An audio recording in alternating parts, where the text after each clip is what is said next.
Hello everyone. तो जैसे कि मैंने आप सबको बोला था, नेक्स्ट पार्ट में मेड्यूसा की री एंट्री होने वाली है। वो आगे जाकर तो जरूर होगा, लेकिन उससे पहले फटाक से रिकैप खत्म करके आज का नोवेल पार्ट को एक्सप्लेन करते हैं। तो पिछले एपिसोड में हमने देखा था 9 सेरेन डीप ग्राउंड पाइथन ट्राइब के हेडक्वार्टर को फोनिक्स ट्राइब के चीफ ने अपने पूरे सेना के साथ घेर लिया होता है और फोनिक्स ट्राइब के चीफ होते हैं हुआंग टियान और उनका स्ट्रेंथ 5 स्टार डाओशिंग का होता है। और इसका 9 सेरेन डीप ग्राउंड पाइथन के ऊपर हमला करने का रीजन मेड्यूसा होती है, क्योंकि वो मेड्यूसा को कैप्चर करके शोयान को धमकाना चाहता था। लेकिन ये करने से पहले उसको पहले याओमिंग के साथ लड़ना पड़ता है और जैसे याओमिंग गंदे तरीके से घायल होते हैं, वो जस्ट 9 सेरेन स्प्रिंग के अंदर अपने हाथ को डालकर मेड्यूसा को बाहर निकालने वाला होता है। उसको शोयान आकर पीछे से रोक लेता है। उसके बाद हुआंग टियान और शोयान के बीच में एक फिरोशियस बैटल हमें दिखाई देता है, लेकिन एंड में शोयान इस बैटल में डिसएडवांटेज में दिखाई देता है, क्योंकि हुआंग क्वान अपने बहुत सारे शैडोज को भेजकर शोयान के ऊपर हमला करने लगता है। अब यहीं से ही स्टार्टिंग होती है बैटल थ्रू दी हेवन का आगे का नोवेल एक्सप्लेनेशन पार्ट। अब आगे हमें दिखाया जाता है शोयान अपनी स्पिरिचुअल परसेप्शन पावर के मदद से सारी की सारी इल्यूजनरी फिगर में से रियल हुआंग टियान को ढूंढ लेता है, जिसके चलते शोयान के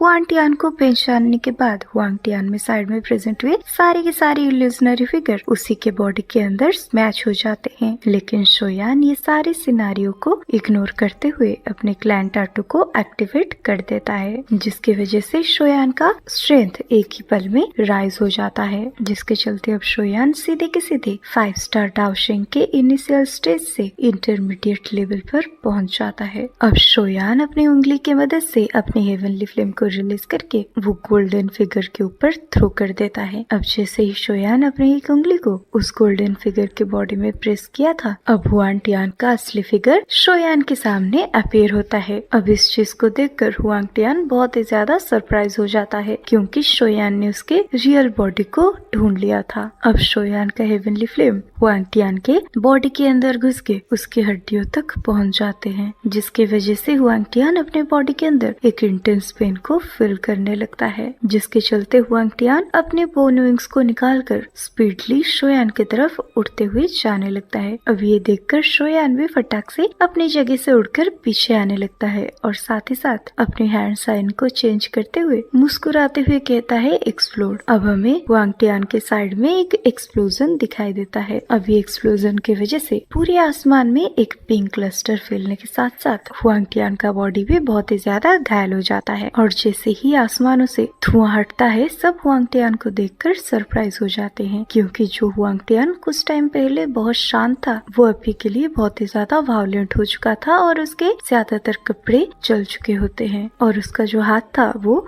ऐसा लगता है जैसे उसके हाथों के ऊपर किसी ने छेद कर दिया हो और उसके वो हथेली के होल में से बिल्कुल भी खून बाहर नहीं आता, क्योंकि इस होल को जितने भी ब्लड वेसल्स होते हैं उसको शोयान के हेवनली फ्लेम हाई टेम्परेचर ने जला के राख कर दिया होता है। और अगर हुआंग टियान ने फटाक से खुद को रिकवर नहीं किया होता तो शायद उसका पूरा राइट आर्म ही बर्बाद हो जाता। अभी के लिए शोयान जो कि स्पीडली पीछे जा रहा होता है, वो हुआंग टियान की फिगर को देखकर काफी ज्यादा मायूस हो जाता है, क्योंकि उसे लगता था ये हुआंग टियान उसके ये हमले की वजह से काफी ज्यादा इंजर्ड हो जाएगा, लेकिन ऐसा कुछ भी नहीं होता। अब शोयान कहता है अगर ये बंदा अपने पूरे स्ट्रेंथ को एनरिलीज कर देता है तो फिर इसके साथ लड़ाई करना मेरे लिए थोड़ा सा हार्ड हो जाएगा। सच में ये बंदा डेमनिंग फोनिक्स ट्राइब का चीफ कहलाने का वर्दी है। और इधर हुआंग टियान पागलों के जैसा हंसते हुए कहता है सही है, तुम सच में एक ऐसा इंसान कहलाने के लायक हो जिसने हान मिशांग को भी हरा दिया था। लगता है मैंने तुम्हें थोड़ा ज्यादा ही अंडर एस्टिमेट कर दिया था। इसी टाइम पर शोयान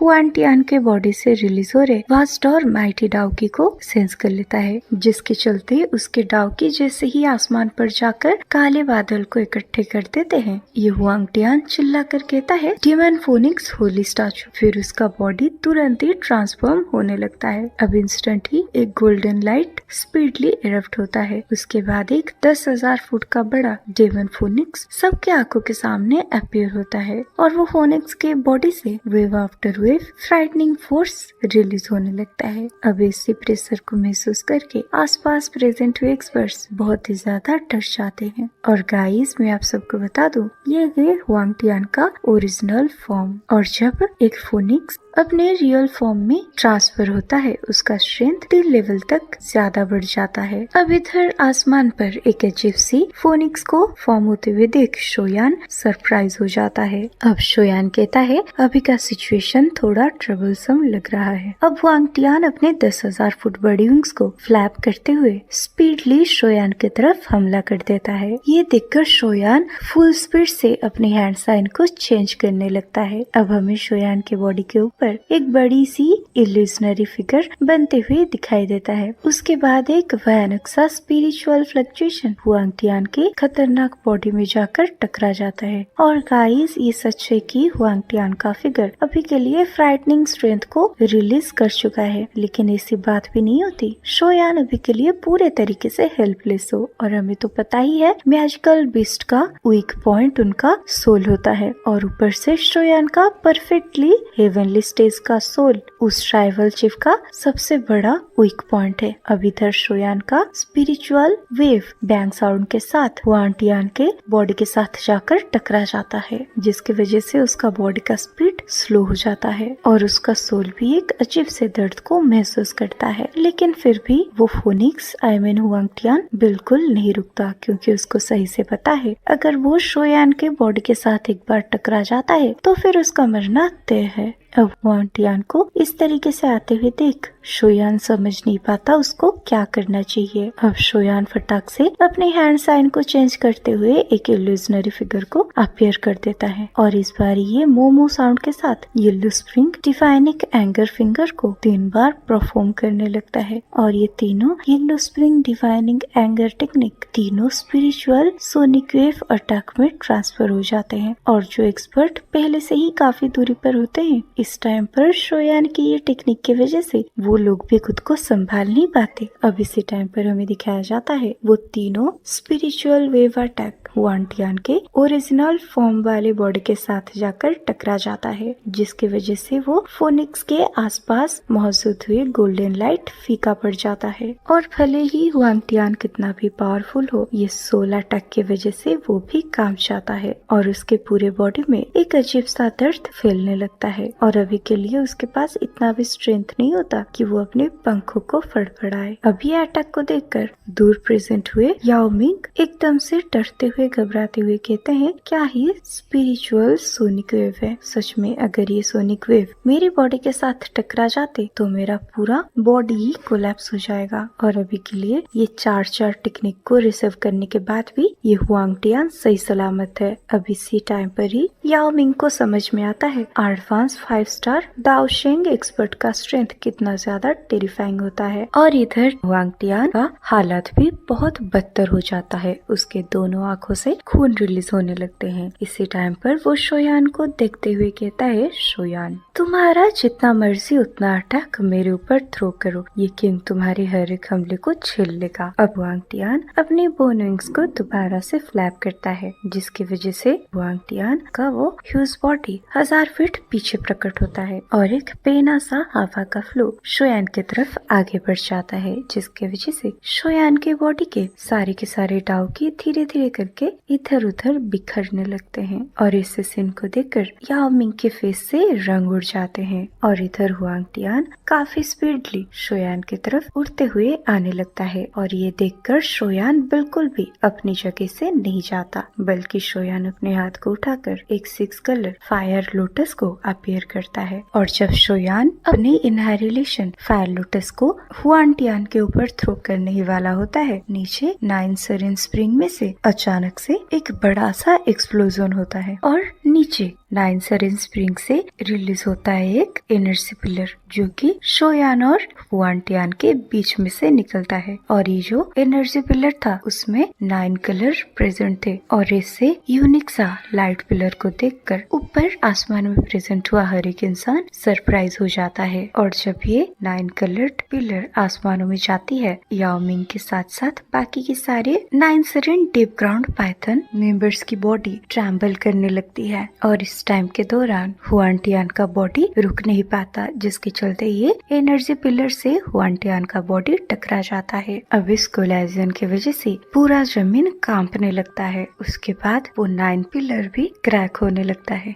अब जैसे ही वो लाइट पिलर पूरे तरीके से ब्लास्ट होता है, एक 10,000 फुट बड़ी 9 रंगों वाले स्नेक की पूंछ सबसे पहले बाहर आता है, जिसने की एक ही झटके में हुआंटियान के पूरे बॉडी को रैप कर देता है। उसके बाद वो पिलर पूरे तरीके से कोलैप्स होने के बाद एक ह्यूज 9 कलर्ड पाइथन, जो कि हुआंटियान के फोनिक्स फॉर्म से भी ज्यादा बड़ा होता है, वो सबके आंखों के सामने प्रकट होता है। अब इस 9 कलर्ड पाइथन को देखकर चारों तरफ प्रेजेंट हुआ हर एक इंसान सरप्राइज हो जाता है। इसी टाइम पर 9 सरेन डीप क्राउन पाइथन का एक एल्डर कहते हैं, ये तो 9 कलर्ड हेवंस फॉलोइंग पाइथन है। अब याओ मिंग भी कहते हैं, हाँ ये 9 कलर्ड हेवनलिस फॉलोइंग पाइथन नहीं, ये है legendary 9 coloured heavens following python. और अगर एक सर्टन पॉइंट ऑफ व्यू से देखा जाए, ये मैजिकल बीस्ट के एंसेस्टर एंशिएंट हेवन पाइथन से भी ज्यादा स्ट्रॉन्ग है, क्योंकि 9 कलर्ड हेवंस फॉलोइंग पाइथन की संख्या इस दुनिया में बहुत कम थी, जिसकी वजह से इनकी रेपुटेशन दुनिया में ज्यादा फैल नहीं पाई। लेकिन क्योंकि याओ मिंग 9 सरेन डीप ग्राउंड पाइथन ट्राइब के ट्राइबल चीफ थे, वो 9 कलर्ड हेवनलिस फॉलोइंग पाइथन के रियल स्ट्रेंथ को सही से समझते थे। और अगर एंशिएंट टाइम की बात करी जाए, तो फिर 9 कलर्ड हेवंस फॉलोइंग पाइथन बहुत ही कम बार अपीयर हुए हैं, लेकिन जब जब ये दिखाई देता है तब तक स्नेक ट्राइब में हरकम मच जाया करते थे। और वैसे भी याओ मिंग ने कभी इमेजिन नहीं किया था एंशिएंट टाइम में एग्जिस्ट करने वाले ऐसा डिवाइनिक और लेजेंडरी स्नेक को वो अपने आंखों से देख पाएंगे। और 9 सरेन डीप ग्राउंड पाइथन ट्राइब ये 9 कलर्ड हेवंस फॉलोइंग पाइथन के सबसे पास के ब्लड लाइन को पोजेस करती है, लेकिन वो इस बात पे गर्व महसूस करते हैं कि वो एक 9 कलर्ड हेवंस फॉलोइंग पाइथन के सामने कुछ भी नहीं है, क्योंकि एक 9 कलर्ड हेवंस फॉलोइंग पाइथन की ब्लड लाइन वो एंशिएंट हेवन पाइथन से भी स्ट्रॉन्ग होती है। अब याओ मिंग कहते हैं, अच्छा तो मेड्यूसा की ये आइडेंटिटी है, तभी मैं कहूँ शोयान ने से ये 9 सरेन स्प्रिंग के अंदर इसे अकेले क्यों ट्रेनिंग करने के लिए छोड़ दिया। अब इधर हुआंटियान अपने सामने प्रेजेंट हुआ ह्यूज 9 कलर्ड हेवनलिस फॉलोइंग पाइथन को दिखता है, जो कि अपनी बड़े से जिप को बाहर निकालकर उसी को ही घुरे जा रहा है। ये देखकर हुआंटियान बहुत ही ज्यादा सरप्राइज हो जाता है। अब वो डरते हुए चिल्लाकर कहता है, एक 9 कलर्ड हेवंस फॉलोइंग पाइथन समखना, आखिर ये कॉन्टिनेंट के अंदर एक 9 कलर्ड हेवंस फॉलोइंग पाइथन कैसे मौजूद हो सकता है? और ये तो हमारे एंसेस्टर ह्यूज हेवन फोनिक्स से कंपेरेबल है। अब खुद को बचाने के लिए हुआंटियान अपनी बॉडी से एक लाइट को रिलीज करता है और उसके बॉडी में जो फेदर्स होते हैं वो अचानक से खड़े हो जाते हैं। अब वो पेनी पेनी ब्लेड की तरह 9 कलर्ड हेवनली पाइथन की तरफ सूट हो जाते हैं, जिसके वजह से चारों तरफ चिंगारियां फैलती हैं। अब जब हुआंटियान इस तरीके से स्ट्रगल और रिटालिएट करने लगता है, उस 9 कलर्ड ह्यूज पाइथन ने अपने आंखों को कोल्ड कर दिया होता है। अब हुआंटियान देखता है जैसे ही वो 9 कलर्ड हेवंस फॉलोइंग पाइथन अपने गर्दन को नीचे घुमाता है, उसके बॉडी से कई स्केल नीचे गिर जाते हैं और वो सब छोटे छोटे 9 कलर्ड हेवंस फॉलोइंग पाइथन में ट्रांसफर हो जाते हैं। जिसके बाद एक पाइथन दूसरे के पूंछ को पकड़ते हुए एक ट्रैप को क्रिएट कर देते हैं। एंड में जैसे ही 10-15 हेवंस फॉलोइंग पाइथन एक दूसरे से कनेक्ट हो जाते हैं, इनकी हिसिंग साउंड पूरे आसमान में गूंजने लगती है। अब देखते ही देखते वो बड़ा सा 9 कलर्ड हेवंस फॉलोइंग पाइथन छोटा होने लगता है। अब ये देखकर हुआंटियान को वहाँ से बचने का एक रास्ता दिखाई देता है, तो वो अपने सारे स्ट्रेंथ को इस्तेमाल करके उस पाइथन के लपेटे से खुद को छुड़ा लेता है और बहुत पीछे प्रकट हो जाता है। अब बहुत ही जल्दी ये फोनिक्स का ह्यूज बॉडी ह्यूमन फिगर में ट्रांसफर हो जाता है। अब जब हुआंटियान स्पीडली अपनी बोन विंग्स को फटकारते हुए वहाँ से भागने की कोशिश करता है और सोचता है कि वो तो ये स्नेक के टेरिटोरी से बाहर आ गया है, उसको पीछे से पाइथन का पूंछ उसको हमला कर देता है और इन दोनों के कोलाइजन की वजह से वो हुआंटियान फोर्सफुली जमीन को चिरते हुए पीछे जाके गिरता होता है और इस फ्राइटनिंग फोर्स की वजह से उसका बॉडी ऐसा हिलता है जिससे उसके बॉडी के इंटरनल ऑर्गन्स मुंह का रास्ता देकर बाहर आ जाएंगे। अब इसी टाइम के दौरान सबकी आंखों के सामने वो 7 कलर्ड हेवन स्वॉलोइंग पाइथन अपने बॉडी को घुमाने लगता है, जिसकी वजह से अब वो स्नेक छोटा होकर मेड्यूसा का रूप ले लेता है। I mean, वो तो असली मेड्यूसा है ही, अपना ह्यूमन फॉर्म ले लेता है। और अब जो 10-15 ट्रैप को बनाया हुआ पाइथन बाहर प्रेजेंट होते हैं वो मेड्यूसा के एक ही सारे में उसके बॉडी के अंदर लौट आते हैं। और इस टाइम के दौरान याओ मिंग बाकी के लोग पता लगा पाते हैं कि ये हेवन स्वॉलोइंग पाइथन एनर्जी से नहीं बना है, बल्कि ये हेवन स्वॉलोइंग पाइथन के सोल से। और मेड्यूसा के पास कई सारे पाइथन्स की सोल है। अब शोयान को देखकर इधर मेड्यूसा बहुत ही ज्यादा खुश हो जाती है और सामने से शोयान भी कुछ टाइम के लिए मदहोश हो जाता है, लेकिन कुछ टाइम के अंदर वो खुद को होश में लाकर मेड्यूसा को कहता है, क्या तुमने अपनी रिट्रीट को कंप्लीट कर लिया? ये सुनकर मेड्यूसा पहले शोयान के फिगर को स्कैन करने लगती है और कहती है, क्या तुम्हारा स्ट्रेंथ दोबारा से सिग्निफिकेंटली राइज हो चुकी है? सच में मैं तुम्हें कम्पीट नहीं कर सकती। अब मेड्यूसा धीरे धीरे करके शोयान के करीब जाने लगती है। अब अचानक से मेड्यूसा की एक उंगली स्पीडली शोयान के तरफ प्रेस हो जाती है और मेड्यूसा के फिंगर के टिप पे एक 9 कलर्ड लाइट मौजूद होता है और उस लाइट के अंदर से एक मिस्टीरियस एनर्जी फैल रहा होता है। अब इसी टाइम के दौरान शोयान अपनी उंगली से पिंक कलर फ्लेम को रिलीज करके मेड्यूसा के ये लाइट क्लस्टर को वहीं पर ही रोक देता है। अब मेड्यूसा कहती है, मुझे लगा था इस रिट्रीट में मैं तुम्हें पीछे छोड़ दूंगी, लेकिन ऐसा कुछ भी नहीं है। और वैसे भी मुझे आज तक वो फीलिंग याद है जब मैं तुमसे स्ट्रॉन्ग हुआ करती थी, लेकिन जब मैं ये सोचती हूँ मेरी जैसे स्ट्रॉन्ग वुमेन तुमसे और कभी भी स्ट्रॉन्गर नहीं हो सकती, मेरा दिल काफी ज्यादा डिप्रेस्ड हो जाती है। और अभी के लिए शोयान महसूस कर पाता है कि रिट्रीट से बाहर आने के बाद कायलिन अब वो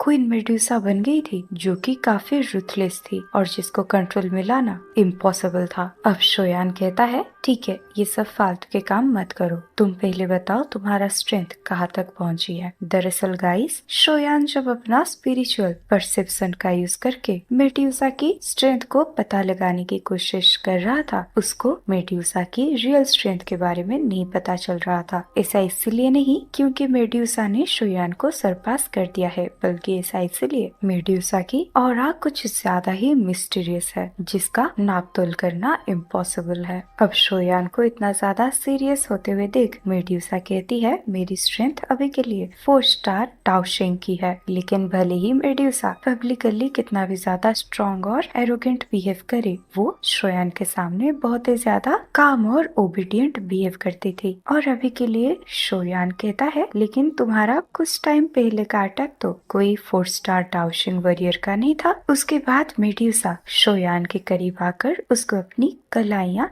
दिखाने लगती है और हमें उसे कलाइयों के ऊपर कई सारे 7 कलर्ड पाइथन सिंबल को देख पाते हैं और उनमें से कुछ ऐसे मिस्टीरियस सिंबल थे कि जिसके अनयूजुअल चार्म की वजह से कोई भी इसका तहकीकात करने लग जाएगा। अब शोयान फटाक से मेड्यूसा की कलाइयों को पकड़कर जेंटल तरीके से वो सारे सिंबल को रफ करने लगती है, लेकिन उसकी आंखों में शॉक एक्सप्रेशन तब प्रेजेंट होता है जब वो सेंस करता है ये सारे के सारे स्नेक सिंबल अपनी एक लाइफ फोर्स को पोसेस करते हैं। दूसरे वर्ड में कहा जाए तो ये स्नेक सिंबल कोई एनर्जी बॉडी नहीं है, बल्कि ये genuine 7 coloured heavens following pythons है। अब मेड्यूसा शोयान को एक्सप्लेन करने लगती है, 9 सरेन स्प्रिंग के सबसे निचले स्तर पर हेवंस फॉलोइंग पाइथन ट्राइब रहती है। तो जब मैं वहाँ पर गई, वहाँ पर मुझे उनकी अनसेस्टर की इनहेरिटेंट मिल गई और ऊपर से वहाँ पर कुछ ऐसे अनसेस्टर्स भी मौजूद हैं जिनके भले ही फिजिकल बॉडीज डैमेज हो चुकी हूँ, लेकिन उनका सोल का कुछ पार्ट्स जिंदा है, जिसके वजह से वो लोग आवेकन होके खुद को मेरे बॉडी के साथ अटैच कर लिए होते हैं और उनके स्ट्रेंथ पर रिलाई करते हुए मैं ये वांग टियान के साथ फाइट कर पाई हूँ, क्योंकि अगर मैं सिर्फ अपने स्ट्रेंथ पर रिलाई करती तो मेरे लिए ये वांग टियान को डिफीट कर पाना इम्पॉसिबल होता। अब इसी टाइम पर शोयान एक 9 सरेन पाइथन के सिंबल को प्रेस करते हुए कहता है, क्या इससे काइलिन तुम्हें कोई प्रॉब्लम नहीं होने वाली? ये सुनकर मेड्यूसा सैडली डेफिनेटली बोलती है ये एंसेस्टर के सोल फ्रैगमेंट है, लेकिन ये पूरा सोल नहीं है। और अगर हम सर्टेन पॉइंट ऑफ व्यू से बात करें तो ये सारे सोल्स के पार्ट को मैं खुद कंट्रोल करती हूँ। ये सुनकर शोयान रिलैक्स फील करता है और वो मेडुसा को कहता है ठीक है, कोई बात नहीं, अगर हमें इन फ्यूचर कोई भी अपॉर्चुनिटी मिलती है हम इनके सोल्स को रिपेयर करने की कोशिश